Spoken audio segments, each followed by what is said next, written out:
Welcome to Movie Time Machine, where each episode we take a movie from the past and relive it in the present. This week, we travel back to 1932 and revisit The Mummy, starring Boris Karloff and Zita Johann. I'm your Time Machine host, Chad, and joining me today is my Time Machine friend, Jamie. How's it going? I'm great, Chad. How are you? Good, good. We're going way back in the Wayback Machine today, almost 90 years. Crazy. I think this will officially be the oldest movie we've reviewed on the show. Yes, it is. Quite daring of us. Quite daring. Again, it's probably why it's only you and I doing this outside of the rest of the crew. But much respect to them. Of course. Yeah, so let's talk about The Mummy. Let's just give everyone a quick idea what the story is about. I'm going to take the synopsis here from IMDb. It says, a resurrected Egyptian mummy stalks a beautiful woman he believes to be the reincarnation of his lover and bride. And this film, it had a budget of $196,000, which would be $3.4 million in 2019 dollars. It did not do very well in the box office. I think it peaked at number 8 in January of 33. And overall, for films that came out in 1932, it ranked 131. So I would say it probably wasn't a box office smash, to say the least. Mm-hmm. Yeah, but it has carried forward in our pop culture, and we'll get into that a little bit later. But first, let's just do like a quick review of the film and just like our first impressions of it. Then we'll dive into a little deeper into the film after that. Then to finish off the podcast, why don't we go over and we're going to rank our top 5 Universal monsters. But first, Jamie, I'd like to get your thoughts on the film. Yeah, so this was my first time seeing The Mummy. I had previously seen from the Universal Monsters canon. I've seen Dracula, I've seen Frankenstein. I think each of those a couple of times. But yeah, I'd never seen The Mummy. And I guess I actually enjoy revisiting old black and white films. I know that it's not something every modern viewer enjoys doing. Most people are bored to tears by them. And I guess I don't have those same feelings, but I also do have something of a modern attention span, so I can understand why they might feel that way. And when I do watch older films, you never know what you're going to get. It might keep my attention, and frankly, it might not. But I was surprised, my initial viewing, how much I was pulled into the story, even though I felt it started strong and then got a little wacky. So, yeah, initially pulled in, had my attention. And one thing that really piqued my interest was that I couldn't believe how close this was to the actual Howard Carter expedition of King Tut's tomb. Because in my mind, that's like almost, that is old modern history as far as, when you're dealing with Egypt, you're dealing with thousands of years. But yeah. I just, even learning about that in school, about King Tut, that just felt so long ago. But then to realize that only a decade later they were making The Mummy, I thought that was pretty cool for audiences at the time anyway. It was very much front of mind for them. Right. And with that too, it's kind of funny that didn't catch more of like a draw for this film. Now that I think about it, if that's still kind of in like the zeitgeist of, it's not that long afterwards that this film's come after the discovery of that tomb. And you got to think throughout time, they're still pulling things from that dig. So you got to think that should have been like in like the pop culture zeitgeist at the time. But maybe that's why they tried to do like the multiple iterations of the film, as we can kind of get into later. But yeah, my same thing for me too. Like watching old films, I don't do it often, and the more I think about it, I was like, I don't really hate everything from this era. There are some older films like this that I have come to really enjoy and appreciate, and kind of love what they did for their era, like Metropolis, which came out, I think, to the mid and early 20s, which is a silent film. Then H.G. Wells' Things to Come was done into a film in 1934, so only a couple of years after this, which is kind of like a fun movie to watch. Just I think there's a really cool story there. Um, but yeah, this film like really did grab me from the beginning. I'm very interested in what was happening. I like how you get to see the mummy, I think within like the first 5 minutes of the film. Yeah. And just kind of how it's like the mummy is just there, like ever present and like in the background. So it's you kind of feel like it's looking over your shoulder. Yeah. Um, but I get like I kind of get lost after where the mummy is putting like Zeta Johan's character into like the trance and like is bringing her to the museum. Then after that, I don't really remember what happened after that, and I've seen it twice. Then I thought, some of the stuff towards the end, and like when they give a little bit of like the flashback and the history of like the story, Mm-hmm. and that kind of drew me back in. Then like the whole idea of like this generations or this of reincarnation of Oxen. I'm gonna totally destroy this name, but Oxen Aten, whatever. Oh yeah, Just Sunamun. Oxen Aten, yeah. This idea of this like generations of like being part of like this historical um kind of reincarnation of her where like this bloodline throughout time, so she's like half Egyptian and half European. Mm-hmm. I'm guessing, so that kind of drew me in, but it's just just some of it kind of just fell apart for me. I just kind of chuckled at, but I think overall it's like if you like monster movies of this type, I think you should probably give it like a quick viewing of it just to kind of see where a lot of the origins of, you know, I feel like from my perspective, like these monster films have really started to like take off in like American pop culture. Yeah. But And it's funny they're trying and failing to relaunch the Universal Monster saga again. If I'm following right, I think Dracula Untold was initially supposed to start that. Then it wasn't received very well, so they said, "No, wait, never mind." So they tried again with Tom Cruise's The Mummy, which was awful. And I don't know if you saw that one, Chad. Did you see that? I saw the trailer and some clips from the film, and that was enough for me. Yeah, fair enough. And I'm a Tom Cruise apologist. I think he's a great actor. Never mind who he is in real life. I think he's a great actor, and his movies are usually awesome more often than not. But even he couldn't save this one. It was bad, and now I think that kind of kicked them off course again, and they're not sure how or if they're going to relaunch this franchise. And I think part of the reason too is they're missing the point. I mean, the reason the old ones did so well, among other things, is the costumes were so good, the performances were so good, and the makeup was so good. And that's all stuff that you can't just put a CGI on and throw out to the audiences. That's the stuff that makes it timeless. That's the reason why we're still watching a movie from 1932 and saying, "Holy shit! Did you see the makeup on Karloff at the start of the movie?" Right. It's incredible. It'd be like if they put Tom Cruise in like a new Mission Impossible movie, but the chase scene is done with like a Model T. Right. They need to. I think there's like great storylines in all these like old classic monster films. I think that's what was like the story is what draws you in, not exactly the monster itself. And I think just like, oh yeah, we can do a real badass like CGI mummy, this time everything like the tech is so much better, and that's where I think they're really missing the point.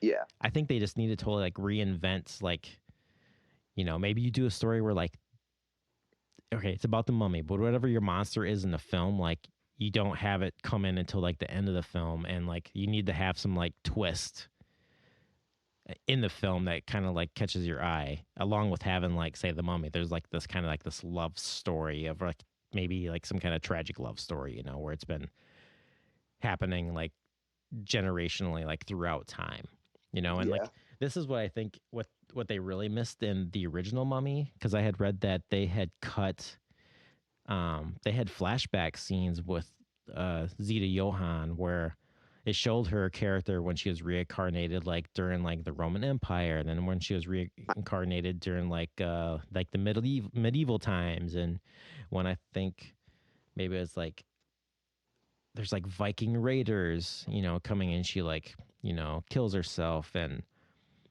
I think that's like a really cool part of that story is just this constant like Right. regeneration of like this kind of tragic love story, like they can't be together. I think that would be a really cool like kind of puzzle to put together Yeah. For this movie. But yeah, just they can't just like they can't take these old stories and just put like a new, shiny cover on it, because it's just Right. not going to work. Right. I think even with like Dracula, it kind of made me think of like the Castlevania games. Have you ever played those? Like the ones that came out like on the PlayStation 3, Xbox 360 I haven't played the older generation? ones. No. There was one. It's it's like a 3D Castlevania. It came out like in 2010 or 2012. And like Castlevania, like the whole story is like you got this one character and like your big bad is to go defeat Dracula. Well, in Mm-hmm. this Castlevania game, it was done by the director and producer of like the Metal Gear games, Hideo Kojima.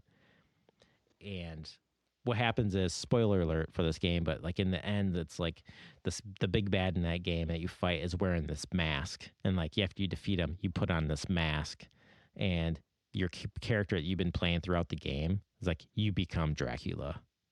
Like Oh it just snap! kicks out, yeah. And it's like, oh, that's like they need to do something like that with these Universal monsters, like I think to kind of rethink these stories and kind of update them for the 21st century, because a lot of them are still buried in stories from you know Yeah. the 19th century.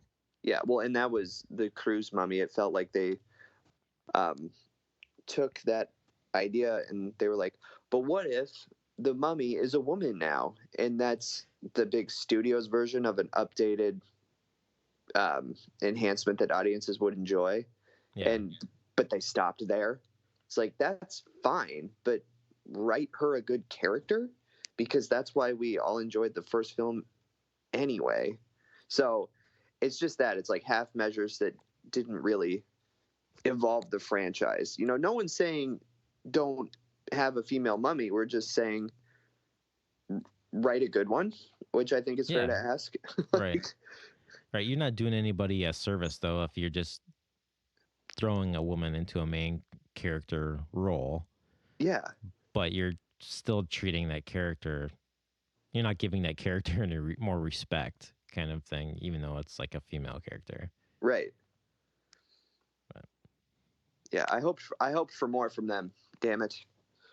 I hoped for more from the movie executive elite. right, right. Maybe that's where we're failing Right. as like fans. It's like we're expecting too much. There needs like, well, it would never happen. Maybe there just needs to be like an indie. Maybe we're just getting this from like the indie scene in like different ways, and the big studios aren't, ever going to get that. Maybe Yeah. there's hoping just they like to get enough to keep the trademark, and long as they break even on it, they don't give a shit. Yeah. Yeah. All right. Anything else to add on to the Universal stuff, or like the reboots, or anything about the Mummy story you want to add before we do our top 5 Universal monsters list? I would just say quickly that I'm going to have to revisit the 1999 Brendan Fraser Rachel Weisz reboot of The Mummy, because I think, unlike the Cruise one, I remember that this one was really fun. And keep in mind, this was 1999, so I was probably like 9 or 10 when I saw Yeah. it for the first time. So, it was louder, faster. I remember at that time the CGI was pretty pretty exciting to write about, and Yeah. I have nothing but good memories of it, and I bet it's campier and more dated now than when I first saw it. Right. But Right. I also remember that Rachel Weisz is one of the greatest working actors right now, and I still remember her being really good in that film. And I mean, Brendan Fraser's he's a donut, but it works. like he's fun enough in the movie, even though he's doing his shtick. Right. So yeah, I and maybe that's a touch base for later if we get more into reboots or sequels. But I'd love to revisit it because I do remember that they drew quite a bit from the original film, particularly the Imhotep Ankh-Sunamun love story. So yeah. All right. Yeah, maybe I'll have to take time and give that one a shot because I know you've really talked about that one a lot in our conversations off the mic. All right, so before we get into ranking the Universal monsters, I just had another fun fact here outside of the scenes being cut depicting the various reincarnated lives of Oxenanum. Mm-hmm. But did you know that Ardith Bay, so which the mummy character in the film is an anagram of death by Ra, which is Oh, Ra is like the Egyptian god. I'm glad you Right, brought that Egyptian up god. because he was saying his name throughout the whole movie, and I never quite caught it. I had to look it up on IMDb to figure out what Karloff was saying. So that makes sense why they gave him Ardith such Bay. a Ardith Bay. Makes I do have to sense. say Ardith Bay. You know what? Okay, this is making me think of some other things about the film. It's just like this random guy tells you to go dig up a mummy somewhere and like you actually find something. Then you just let him hang out in your museum. Yeah. And like somebody, like one of the security guards gets murdered, but you're just like, hey, Ardith Bay, you know, I'm pretty sure you killed this security guard guy, but you know, we're just not going to do anything yet. Yeah. We're Like, not sure. so like, oh, and just like the stuff with I can't. What's Zeta Johan's character's name in the film? I can't remember. Helen Grosvenor. Oh yeah, A Helen. name that died with the 1930s. Right. Grosvenor. Grosvenor. Um, just the stuff with like the Helen character and when she's like laying on like the what is it, the chaise or Yeah. couch or whatever, and they're trying to like if they're gonna like bring her to a hospital, and the Wimple character Mm-hmm. is essentially just like, come with me to my place, and like fall in love with me. It just it's like that whole interaction there is so awkward and like definitely like buried in the era and like unrealistic love or something. I don't know. I was telling Angela, like, he's just like saying, come over with me, then I'll show you a good time, right? Like, we are meant for each other. Like, whoa, moving too fast. Right. Some other stuff going on here. It's funny because he's reaching throughout history, and she's like, "What? I don't know." It's like 50 First Dates. This is how 50 First Dates came about. Yeah. There's your reboot. It's a mashup between 50 First Dates and the original Mummy. There we go. There we go. We solved it. Yep. Write that screenplay, Jamie. Okay. All right, let's go through and let's rank our top 5 Universal monsters. We'll start at the bottom of our list and I'll work our way up to the top. Okay. Do you want to kick this off? Or Yeah, I can kick it off. I was gonna. Okay. So, are we doing the monsters themselves, or are we doing characters from the movie?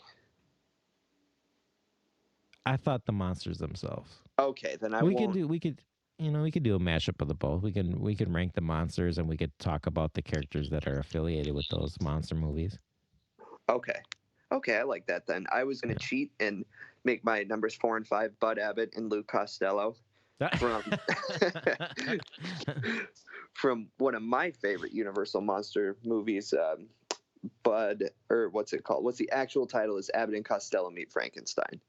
So that was 1948. I think we had most of our monsters on screen at that time, and yeah, I haven't seen it in a while. It was a favorite as a kid, but I just remember that I think all these monsters gather at Dracula's castle, and uh, Abbott and Costello are unwittingly navigating through their ranks and trying to survive. So in that movie, you get Dracula, you get the Wolfman, excuse me. You get Frankenstein's monster, and maybe the Invisible Man has a joke cameo at the end, if I remember right. Oh wow. So yeah, I would say without cheating and using them, I like the creature from the Black Lagoon. I've never seen the movie, but I think his costume and makeup just looks dope. Yeah. Awesome. So is that your what number would that be? That'll be 5 if we're not That'll be counting Abbott and Costello. all right. All right. Cool. All right. So my number 5, I'll work from the bottom to the top. Um when starting from the bottom, I just haven't seen some of these films, but I'm just trying to think of like how they resonate with me just because they're prevalent everywhere, especially during the Halloween holiday. Yeah. But my number 5 would be the Wolfman. Just because the Wolfman, like in any game that I'm playing, like the Wolfman is like never like a boss character. It's just kind of like an everyday bad guy. You know, it takes like one hit with the chain whip. You know, not too much getting in your way. So yeah, that's why Wolfman, you're getting my bottom rank here. Outside of like your Hunchback and your Phantom of the Opera and Universal, I guess if you wanted to call Phantom your monster, but yeah, Yeah, we'll allow it. Wolfman. Yeah, Wolfman, you're number 5.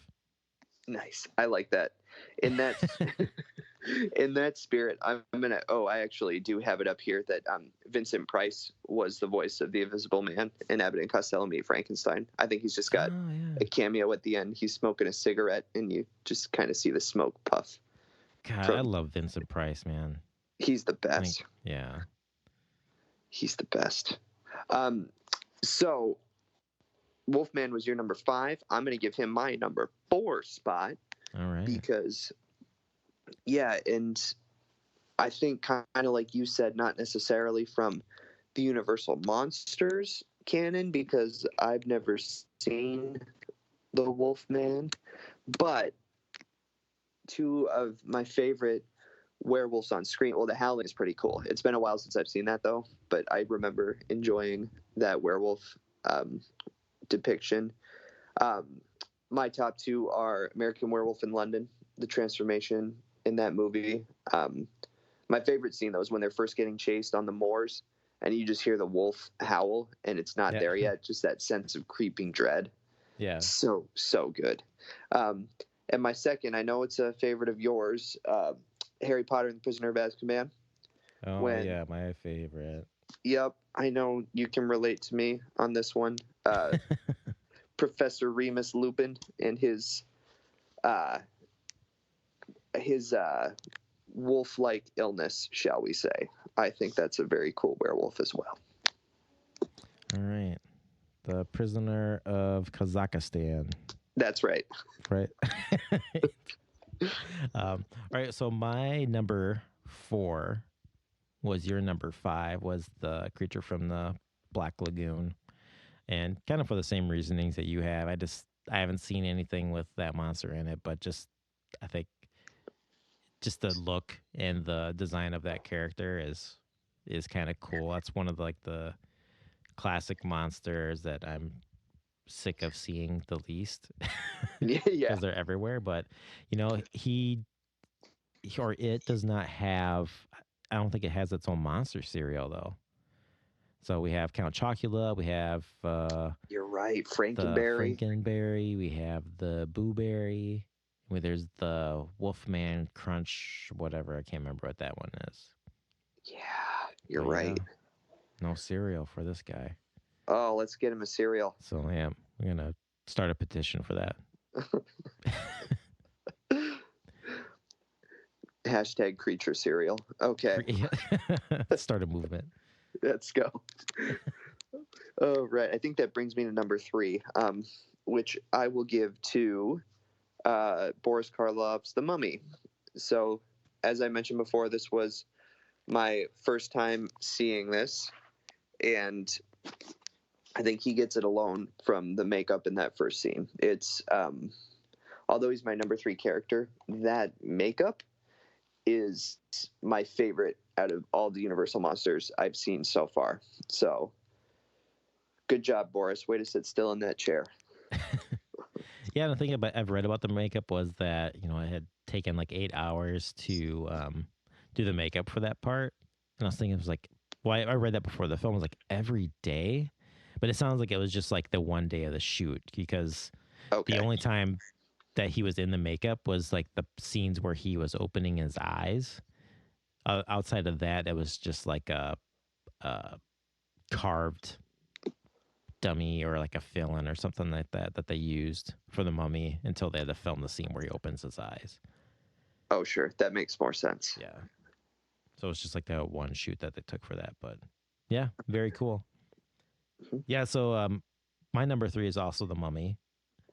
And again, seeing the film has probably brought the mummy up a couple ranks for me. Mm-hmm. But outside of the films, the mummy again, in when I'm thinking about playing Castlevania games, I've played almost all of them. Is that the mummy again, like not not a big bad. I think in the original Castlevania game, you fight 2 mummies as like a boss. So it's like, well, you need 2 mummies instead of 1 to fight. And it's like, you're not that great. So just kind of has been like a, not a very strong spot for the mummy for me. But the film Right. has definitely brought the ranking up a couple notches. So um, for everything that you said too, I think Boris Karloff and this role is just awesome. Yeah, But I agree. yeah, number 3. On to your number 2. Number 2. So I just did some mental flip flopping in my mind the more I thought about it. So my number 2, Frankenstein's Monster. I think he doesn't look as cool as his bride, but I've never seen Bride, so I can't, in good conscience, give her that spot. Yeah. Even though I think she looks cooler. I guess I did that with Creature from the Black Lagoon, so maybe I can. But Hey, it's your list. You can list it however you want. yeah, that's true. What the hell? Let's go Bride. It Yeah, all looks right. cooler. It looks cooler. Yeah. So yeah, we'll go Bride. I remember more than once my grandmother wearing that costume for Halloween.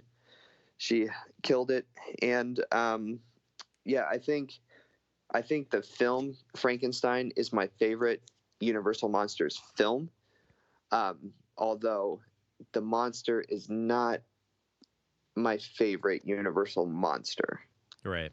Which I'm saving for number 1, and you've probably figured out by process of elimination. Yeah. So I think I'm pretty sure that our lists are almost identical except okay. for 4 and 5. So cuz my number 2 is Frankenstein's Monster. Yeah. I think the original Frankenstein is probably the darkest of these early Universal films. Yep.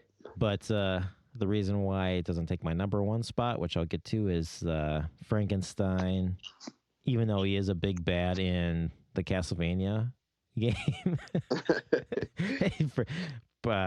provides more of a challenge. He also needs the assistance of the hunchback that is on his shoulders. So again, you can't take out the hero by yourselves. You need some aid and assistance. So on to your number 1. That's perfect. That's perfect. Oh man. So yeah, my number 1, if you haven't figured it out by now, you haven't seen enough movies, it's Dracula. Bela Lugosi, the role that defined him, made him. I think I'm not mistaken in that he was buried in that cape. So Oh yeah, yep, I remember that. Yeah, that role was pretty much his life, and for good reason. You can't, I guess, never having read Bram Stoker's novel, the only thing I think of when I think of Dracula is Bela Lugosi, and Right. I just can't think of a better reason to put anybody else ahead of him as the Universal monster. So, number 1, Dracula. Don't care if it's cliche. The man earned it. Right. Yep, same here. My number one is Dracula. Um, the yeah, when I think about this version of Dracula, it's kind of comical in a way because it's just like maybe because like the costume itself. It's again, I think because we're probably so close to the holiday, being so close to Halloween. It's like if you see like a Dracula costume, it's like pretty much that universal Dracula, like the medallion and everything, and just it's kind of so locked into our pop culture. Yeah. But again, when I'm referencing Castlevania a lot in this podcast, but Dracula is probably one of like the most badass villains in a game for me. Just because Oh after yeah. you think you've defeated Dracula, he is going to transform into a gigantic beast with wings. Then you Yep. got to fight him again, and you can't. It's not just the holy water. It's not just the cross boomerang. Like it just it takes a lot of skill to take out Dracula, and that's why my Dracula is my number one, Jamie. I agree, and he's the leader. He is the leader. And think of all the offshoots. I mean, you've got the Monster Squad, who's running the show. Yeah, that's Dracula. right, Dracula. Van Helsing, who's running the show. It's Dracula. Yeah. So, I agree. I think that's a solid pick. So if they're going to do this Universal monster cinematic universe, they need to set it up somehow where Dracula is, pulling all the strings. Right. Right. I did, which just made me think of another topic when you're talking about rebooting a series. Maybe like another way of doing it too is like doing some kind of modern like origin story. Then it made me think of Hereditary. Oh, I was like, what if go on. that somehow the twist at the end, like of like being like the king. I was like, oh, what if that's the way that's how you create Dracula? If that was like that's like the origin story from Dracula somehow, like somehow rewrite that story. But Are you suggesting they remake Hereditary? yeah, because I didn't like that movie very much. How dare you? I was just listening to another podcast the other day, and they were talking about Hereditary, and somebody says like, "This may be an unpopular opinion." I don't like Hereditary. Oh man. I was like, oh, that sounds familiar, but agree to disagree. Yeah. Well, awesome. Is there anything else you want to add on this film before we close it out? I just one quick shout out, and I know we talked about this outside of the podcast, but this was in many ways a lift and land of the film Dracula. Just characters and a bit of the plot wise, I mean, your heroes trying to save the damsel in distress from the big monster, and I just wanted to point out that David Manners, who plays Frank Wemple, the ding dong who's trying to save Helen Grosvenor. Yeah, he's also John Harker in Dracula. Oh so yeah, I remember reading that. Yeah, replace the cross with the Ankh of life. Right, exactly. Right, which he just hangs on the door for no reason. Oh, awesome! All right, well, thank you, Jamie, for taking time out of your day to talk about this film, and that concludes this episode of Movie Time Machine. If you want to leave us some comments or questions or let us know how you're doing, you could go to iTunes or Apple Podcast and rank and review the podcast. You can find our podcast on most of your favorite podcast services. And thank you very much. You can also find us on Twitter at Movie Machine Pod, or just search us at Movie Time Machine. Thank you and have a good day.